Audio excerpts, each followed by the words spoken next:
I've just seen a face. Part 1.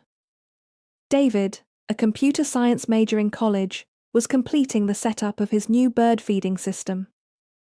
Instead of the usual treehouse, painted with bright colors, he had designed a more elegant solution. Altruism aside, he wanted to do more than just provide food for birds in the bad weather. He wanted to see the birds enjoy their treat while keeping squirrels from squandering the seeds. So he set up a trough with 3 lids, mechanically operated based on a computer program. The first container had bird seeds and suet, the second fruit and nuts, and the third meat scraps and insects.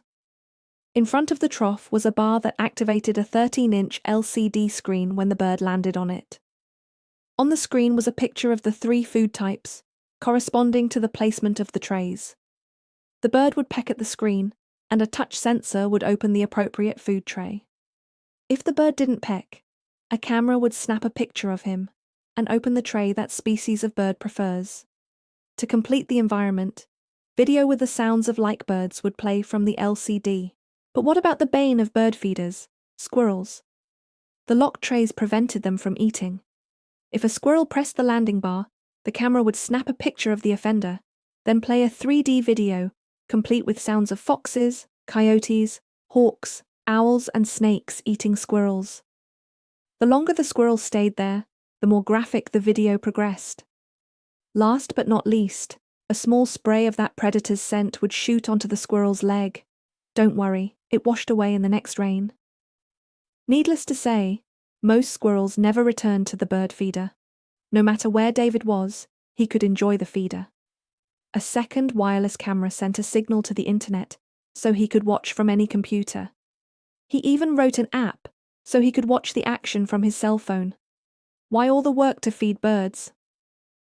David discovered that this was 100% effective in meeting women, especially when showing it off at a coffee house or party. Rube would have been proud. Part 2. David was talking to a particularly cute young woman at his favorite franchise coffee bar. But let me digress a moment. As you know, David is that computer science major who used his engineering skills to design an automatic bird feeder that not only recognized the bird, but also provided their preferred food, and kept squirrels out with a diabolical program that guaranteed a squirrel would never return. To be fair, David posted a warning in 300-point font, "No squirrels allowed," with an accompanying 500-word disclaimer to avoid any lawsuits that may occur. Not that David needed any help getting dates. He had the casual good looks of a surfer, perfect teeth, and a well-proportioned 6-foot frame. Although he was technically a geek, no one would have guessed. He looked more like a graduate student in literature. But being the precise, analytical person that he was, the bird feeder more or less guaranteed a subtle and inoffensive way to have a conversation with the opposite sex. Co-eds would sidle up to him, looking over his shoulder to the laptop screen with pictures and sounds of blue jays, robins, and nuthatches. Inevitably, they would start the conversation with a sound usually reserved when seeing puppies. "Oh, that's so cute. Is that a movie clip?" said the 5 feet 9 inches brunette with jeans, Ugg boots, and creme-colored sweater. David turned and smiled. "No, it's a live feed from my place." Well, I won't bore you with the details, but suffice it to say that after about a half hour, the woman was convinced she had found that all-too-rare quality in a man, genuine innocence.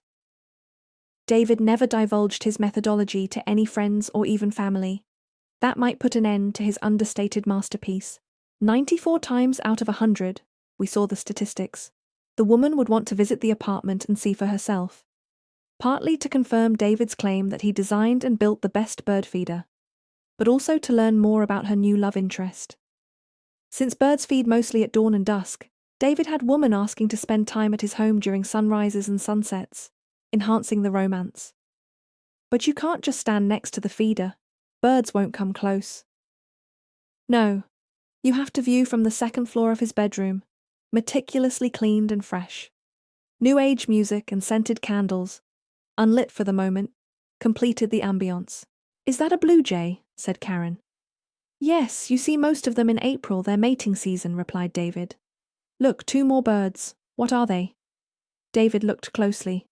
Red-breasted nuthatches. They travel in small groups, sometimes in pairs. See how the male preens the female while she's eating. As the sun disappeared over the hilltop, Karen put her arms around David and kissed him. Part 3. Karen put her arms around David and kissed him. David, I hear the birds. And she hopped out of bed and went to the window. David, still waking up, rubbed the sleepers out of his eyes. In panties and a college t-shirt, her lovely figure silhouetted in the window frame. Karen was different. She was genuinely happy with him as he was with her. No games here. It wasn't love at first sight, but it was contentment. Hi, as he rubbed her shoulders and kissed her on the neck. Karen squeezed his hand. I think that's a robin. David looked down at the feeder.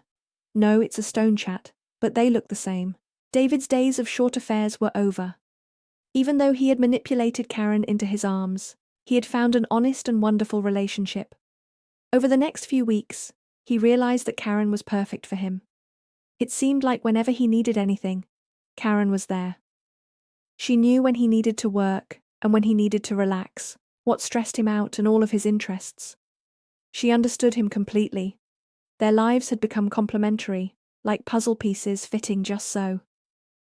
This must be love, David thought.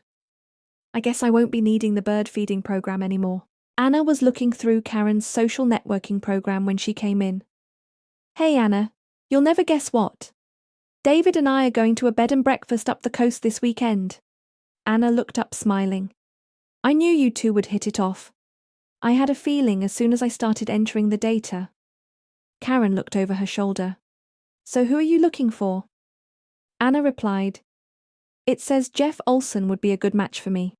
It's printing out his schedule, interests, love history, and life goals now. I can't believe how well this program of yours works. Karen gave her a little hug. Well, it worked for me. Rube would have been proud.